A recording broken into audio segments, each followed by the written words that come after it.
Seja bem-vindo ao canal da sua evolução. Conecte-se com esta mensagem e viva uma verdadeira transformação na sua vida. O Evolução Diária de hoje já vai começar.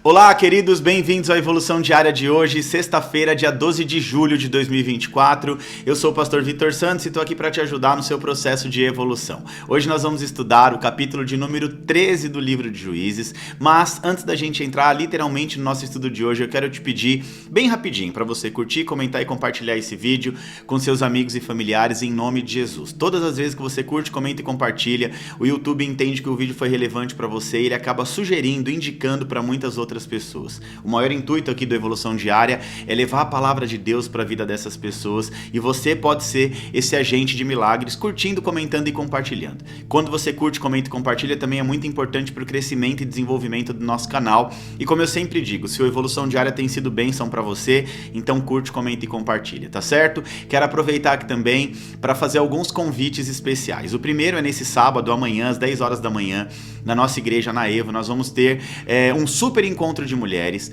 A pastora Vanessa vai estar ministrando uma palavra poderosa para o coração das mulheres. E você, mulher, não pode ficar de fora em nome de Jesus. Já coloca na sua agenda, sábado às 10 horas da manhã, encontro de mulheres. Você pode chegar mais cedo, às 9 horas, para tomar um super café da manhã com as mulheres em nome de Jesus, tá bom? E no domingo, na Evo, às 10 às 18 horas, os nossos cultos de celebração. Às 10 e às 18 horas, você não pode ficar de fora. Chama os seus amigos, chama a sua família e vem para Evo em nome de Jesus, porque nós somos a igreja da sua evolução, ok? Vamos lá, gente. Juízes, capítulo 13, tem 25 versículos, né? Eu vou fazer a leitura na NVI, tá? Eu tenho o costume de falar aqui qual que é a Bíblia que nós estamos lendo, qual que é a versão da Bíblia, porque muita gente pergunta, né, qual que é a versão, pastor, qual que é a versão? Eu estava usando a versão NTLH, nova tradução na linguagem de hoje, né, e eu migrei para a NVI, porque eu entendo que ela é uma linguagem um pouco mais madura, né, a nova versão internacional, tá? Então nós vamos estudar aqui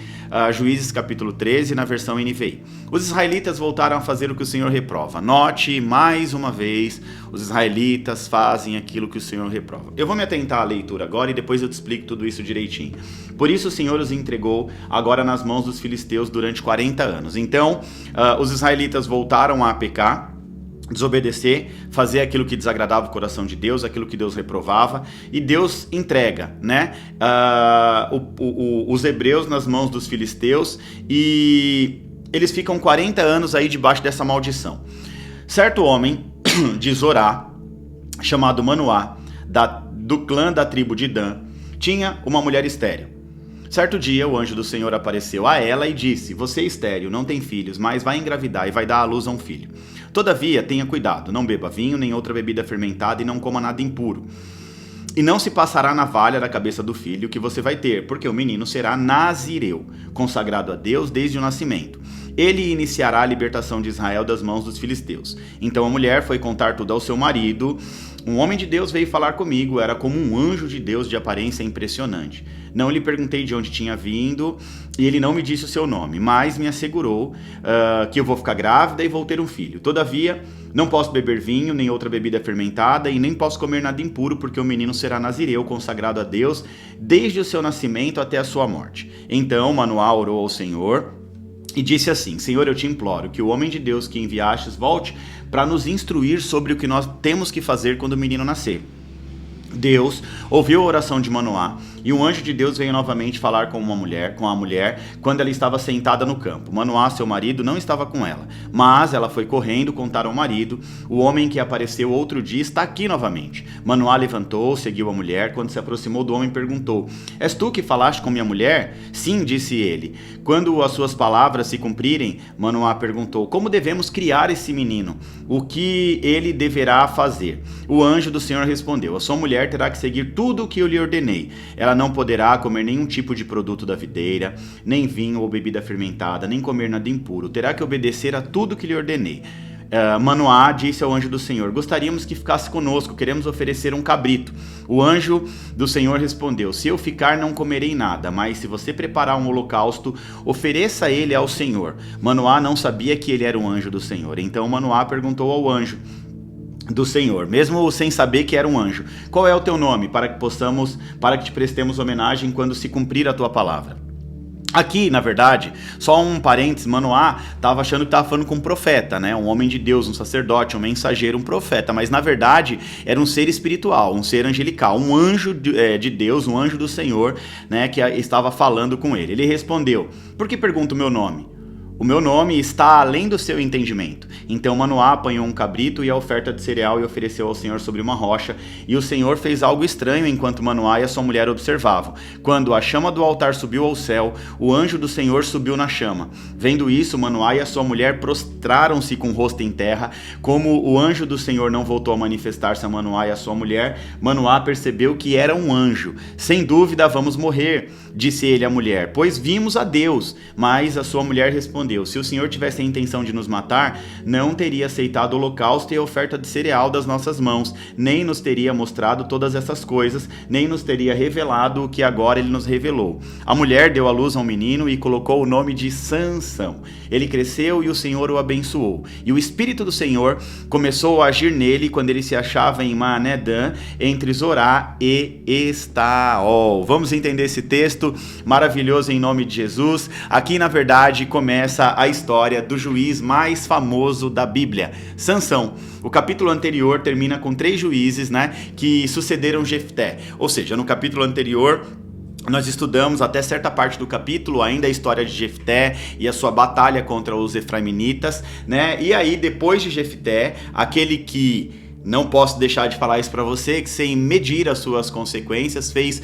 um voto, né? Fez um voto a Deus, não mediu as consequências e no final teve que sacrificar a vida da sua própria filha. Depois de Jefté vem outros 3 juízes, Ibizan, Elon e Abdon. Esses 3 últimos juízes, né, no capítulo anterior, a Bíblia diz que lideraram o povo num tempo aparentemente de paz. Ou seja, não observamos relatos bíblicos de conflitos durante a liderança deles. Aqui no capítulo 13, o texto já começa dizendo o seguinte: os israelitas voltaram a fazer o que o Senhor reprova, e por isso Deus os entregou nas mãos dos filisteus durante 40 anos. Ou seja, 40 anos de opressão dos filisteus. Era mais ou menos assim: os israelitas, os hebreus aqui, eles plantavam, cultivavam, e na hora de colher os filisteus vinham e tomavam tudo. E eles não se opunham, porque se entrassem em oposição, os filisteus acabavam entrando em guerra contra eles, matavam a todos, eles estavam fragilizados, fracos, a mão de Deus já não era mais com eles, o exército filisteu era mais forte, eram homens melhor preparados para a batalha. Então 40 anos de opressão, até que Deus ele levanta um novo juiz sobre o povo, Sansão, ok? Aí olha só que interessante, a gente precisa entender essa história desde o começo, né? O texto diz que havia um homem em Zorá, uma cidade da tribo de Dan, chamado Manoá. A sua esposa era estéril, ou seja, uma mulher que não podia dar luz a um filho, né? Aí um anjo aparece para ela e diz o seguinte, que ela vai dar luz. Esse anjo insiste e diz o seguinte para ela, instrui ela na palavra, diz, ó, você não pode beber vinho, não pode beber nenhum tipo de bebida forte, não pode comer nada impuro, porque esse menino que tá dentro de você, que vai nascer, ele vai ser um nazireu desde o ventre materno, ou seja, desde o seu ventre esse menino já vai nascer, ele já vai ser consagrado, antes mesmo de nascer ele já vai ser consagrado ao Senhor. Aí o anjo revelou que o menino ia livrar Israel das mãos dos filisteus, ok? Aí o texto continua, a mulher contou para o seu marido, Manoá, sobre a visita do anjo, que eles não sabiam que era o anjo, num primeiro momento era um profeta, algo nesse sentido, um homem de Deus. Manoá ora ao Senhor e pede, Deus, deixa eu ver, faça com que esse homem volte para nos instruir novamente. Ele queria uma confirmação da instrução. Então Deus ouve a oração de Manoá, manda o anjo novamente, o anjo volta, aparece a mulher que estava num campo. A mulher aqui correu para chamar o seu marido, ele perguntou ao anjo como eles deveriam proceder na criação do menino. Aí o anjo repetiu que a mulher deveria abster-se de vinho, de alimentos impuros, não podia tocar em nenhum tipo de alimento impuro, conforme as leis. Manoá quis oferecer um sacrifício ao anjo, né? Mas ele disse que já que vai oferecer alguma coisa, ofereça ao Senhor. Não vou comer nada aqui. Manoá ofereceu um cabrito e uma oferta de cereais ao Senhor sobre uma rocha. E aí aconteceu algo que nós chamamos na teologia de teofania, né? Uma aparição teofânica, ou seja, na verdade ele acaba subindo aos céus ali, quando o fogo do altar estava sendo queimado, né? Sobe uma chama e o anjo, ele sobe com aquela chama e desaparece. E aí ali Manoá e a sua esposa percebem que o visitante na verdade não era um sacerdote, não era um mensageiro de Deus, e sim um anjo do Senhor. E eles ficaram com medo, temendo ali morrer porque eles viram a Deus, né? Mas a esposa foi sábia e tranquilizou o marido dizendo, não, se ele quisesse matar a gente, na verdade ele não teria nem aceitado a nossa oferta, né? Então tá tudo bem. A mulher, depois de um tempo, deu à luz a um filho, colocou o nome no filho de Sansão. Esse menino cresceu, né? Cresceu sobre a bênção do Senhor, ele já era consagrado. O Espírito Santo de Deus começou a se manifestar na vida de Sansão, né? Enquanto ele estava em Mahaneh-dan, entre Zorá e Estaol. Ou seja, esse capítulo aqui, ele vai preparar todo o cenário para a vida de Sansão. E ele vai destacar também, né, a dedicação a Deus como nazireu e o papel de Sansão no futuro da libertação de Israel da mão da opressão do povo filisteu. Olha só, nós estamos aprendendo até aqui no livro de Juízes, né, que o livro de Juízes ele é marcado por ciclos de padrões repetitivos negativos. Ou seja, o ciclo começa mais ou menos assim e o tempo todo essa mesma história. Primeiro o afastamento de Deus, depois a gente vê a entrada do pecado na nação. Depois vem o sofrimento por causa do pecado, as consequências. Antes do nascimento de Sansão, o povo estava sofrendo a consequência pelo pecado. O povo se distanciou de Deus e Deus permitiu com que o inimigo oprimisse o seu povo. Aí depois vem o arrependimento. Quando vem o arrependimento, vem uma oração a Deus, né, pedindo livramento. Um juiz é levantado, o povo goza de paz enquanto o juiz está vivo. O juiz morre, eles se esquecem de tudo e voltam para o início do ciclo vicioso. Então, o livro de Juízes, ele é inteirinho assim. Aqui, no capítulo 13, nós vamos ver algo atípico. Aqui Deus consagra um juiz desde o ventre da sua mãe. Os outros juízes foram homens que fizeram alguma coisa que chamaram a atenção de Deus e Deus consagrou a juiz. Aqui a gente vê uma criança que antes de nascer já havia sido consagrado por Deus. Então essa consagração, ela era conhecida na época como voto do nazireado, ou voto do nazireu, que aponta para um homem consagrado a Deus. Ou seja, esse homem consagrado a Deus, ele não pode tocar em coisas mortas, né? A Bíblia diz em coisas imundas. Também não pode ser dado a bebida alcoólica e também não pode cortar o cabelo. Então, 3 coisas que um nazireu não pode fazer, e tudo isso tem uma explicação espiritual de aplicação prática, e mais adiante a gente vai aprender isso, tá? Então, o que significa ser um nazireu nos dias de hoje, né? Eu sempre digo que a grande sacada da Bíblia é a gente ler, entender e trazer ela para nós. Número 6, capítulo 6, dos versos 1 ao 21, vai falar literalmente sobre o voto do nazireado, sobre a separação do nazireu. E você pode ler isso depois, porque nós não temos tempo hábil para isso, tá? Agora, através de Jesus, Deus ele separou para si um povo para manifestar o seu caráter e a sua santidade. Preste bem atenção, a Bíblia diz que nós somos o povo eleito, separado por Deus para representar Jesus na terra. Então, através de Jesus, né, Deus ele separa para si um povo, para manifestar o seu caráter e a sua santidade, manifestar o caráter de Deus e a santidade de Deus, ok? Os nazireus de hoje são pessoas que vão muito além de palavras e de aparências, ou seja, são pessoas que vivem e buscam verdadeiramente a santidade e a presença de Deus. Os nazireus na época não podiam beber vinho. O que significa nos dias de hoje não beber vinho? Significa os prazeres da carne. Os nazireus de hoje são pessoas que não podem se envolver, não podem se iludir com a alegria passageira que o mundo oferece. Ou seja, o nosso prazer, né, nós cristãos, o nosso prazer não está nas coisas do mundo, não está no amor humano, não está na religião, não está no sexo, nas drogas. O que verdadeiramente deve nos satisfazer é poder estar na presença do Senhor, gerando um sorriso nos lábios de Deus. 1 João capítulo 2, versículo 15 diz: não amei o mundo, nem o que o mundo pode te dar. Se alguém ama o mundo, o amor do Pai não está nele. A segunda coisa que o nazireu não podia fazer era ter contato com cadáver, coisas imundas. E o que isso quer dizer? Qual é a lição prática pra gente? Que nós não podemos nos contaminar com os pecadores. É isso mesmo.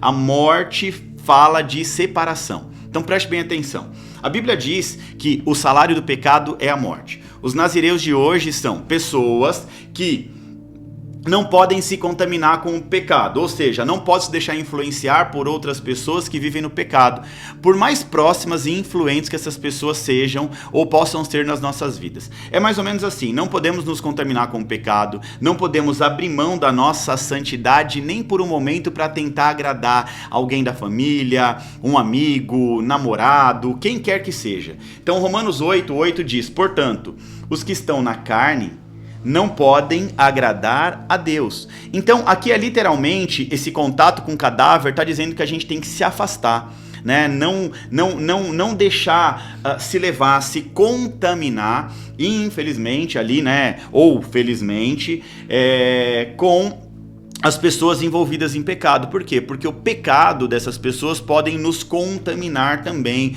nos induzir ao erro. Então o texto diz que os que estão na carne não agradam a Deus. Então, os que são realmente separados por Deus, eles têm necessidade de permanecer em comunhão com o Espírito Santo em todo o tempo. Aquele que é separado por Deus não pode estar tocando em cadáver, ou seja, não pode estar andando ao lado de cadáver. A morte espiritual, o pecado causa a morte espiritual, o salário do pecado é a morte. Então uma pessoa pecadora, espiritualmente, ela está morta. Uma pessoa santa que anda em santidade não pode ficar andando ao lado de uma pessoa pecadora, porque esse pecado vai contaminar e vai levar essa pessoa à morte, tá? E a terceira coisa aqui que um nazireu não podia fazer na época era cortar o cabelo. O que isso tem a ver conosco hoje? Quer dizer que se eu me consagrar a Deus eu não posso nunca mais cortar o meu cabelo? Não tem nada a ver com isso, ok? Isso aqui tem a ver com conduta, com santidade, com vida santa e não profana, tá? O que é isso aqui? Os nazireus de hoje têm de ter atitudes que mostram que são diferentes. É literalmente aquilo, uma família diferente numa geração corrompida, né? Que foi o exemplo de Noé. Noé foi escolhido por Deus porque era a única família diferente em meio a uma geração tão corrompida. Então esse não cortar o cabelo aqui tem a ver com conduta, com santidade, com vida santa, né? São diferentes no seu modo de falar, no seu modo de se vestir, no seu modo de agir, no seu modo de se relacionar com outras pessoas. São verdadeiros adoradores que adoram a Deus com todo o seu ser, com toda a sua força, seu espírito, sua alma e seu corpo. Aí, João 4:23 diz, mas a hora vem e agora vem, em que os verdadeiros adoradores adorarão ao Pai em espírito e em verdade, porque o Pai procura os tais que o adorem assim. Olha só, gente, os nazireus, os consagrados, eles eram exemplos para o povo de Israel. Exemplos. Eles conviviam com o povo de Deus diariamente, mas eles eram diferentes. Com isso, eu entendo que o Senhor está nos despertando. Ou melhor dizendo, despertando toda a nossa geração para que nós possamos ser um exemplo a ser seguido. Um exemplo a ser seguido não apenas pelo mundo, mas principalmente, né, para o seu próprio povo. Para que o povo de Deus tenha uma referência de um homem de Deus, uma mulher de Deus. Então os nazireus, olha só, eles conviviam com seu povo, eles andavam no meio do povo de Deus. Eles eram os diferentes, os consagrados. Para quê? Para que o povo de Deus tivesse uma boa referência, né, no meio deles. Então nós precisamos gerar boas referências por onde a gente passar. Ou seja, nós somos consagrados. Não precisa mais de um voto de nazireu. Por meio de Cristo Jesus, nós cristãos, quando levantamos a nossa mão para Jesus, nós somos escolhidos por Deus, né, para representar o reino de Deus, representar Jesus na terra, os discípulos de Jesus. Então nós precisamos entender que somos consagrados, e uma pessoa consagrada anda conforme a vontade de Deus, inspira outras pessoas, não só os do mundo, mas até os cristãos que ainda não enxergaram a luz, né? A Bíblia diz que muitos estão ainda com escamas nos olhos, e a nossa oração deve ser: Deus, arranca as escamas dos olhos das pessoas e que elas possam ver em nós a luz do Senhor, a glória de Deus se manifestando em nossas vidas. Então nós devemos usar a nossa própria vida como exemplo de santidade e como exemplo de adoração, tá? Então a lição prática de hoje é que é chegado um tempo de consagração. Nós somos os nazireus da nossa geração. Amém, gente? Glória a Deus. Que estudo gostoso, né? Hoje nós começamos a aprender um pouquinho aqui da história do juiz mais famoso da Bíblia, Sansão, o último juiz aqui do livro de Juízes. Então a gente deu início à história de Sansão, uma história que vai se desenrolar nos próximos capítulos. Hoje foi a parte inicial, a consagração ao nazireado, né? O Espírito Santo começa a agir sobre a vida dele, e a história de Sansão é uma história muito poderosa, tá? Então você não pode perder nada em nome de Jesus. Na verdade, não pode perder nada do livro, mas daqui pra frente a coisa começa a ficar ainda mais interessante, tá bom? Na segunda-feira nós voltamos aqui no Evolução Diária estudando o livro de Juízes, mas não acabou ainda não, tá? Vamos agitar as redes sociais, curte, comenta e compartilha em nome de Jesus. Tira um print bem bonito dessa tela, posta na sua rede social, me marca a PR Vitor Santos no Instagram e no Facebook, tá? Para eu poder repostar também. E não se esqueça, domingo na Evo, às 10 e às 18 horas, nossos cultos de celebração. E amanhã, sábado, às 10 horas, não posso esquecer, né? Também encontro de mulheres. Então, sábado, encontro de mulheres às 10 horas da manhã e domingo, culto de celebração às 10 e às 18 horas, tá bom? Segunda-feira a gente volta aqui no Evolução Diária para dar continuidade aqui ao livro de Juízes, a história de Sansão. Que Deus te abençoe em nome de Jesus. Eu quero te desejar um excelente final de semana. Quero te ver sábado na Evo, encontro de mulheres, você mulher, e para toda a família, domingo nos nossos cultos de celebração, tá? Que Deus te abençoe em nome de Jesus.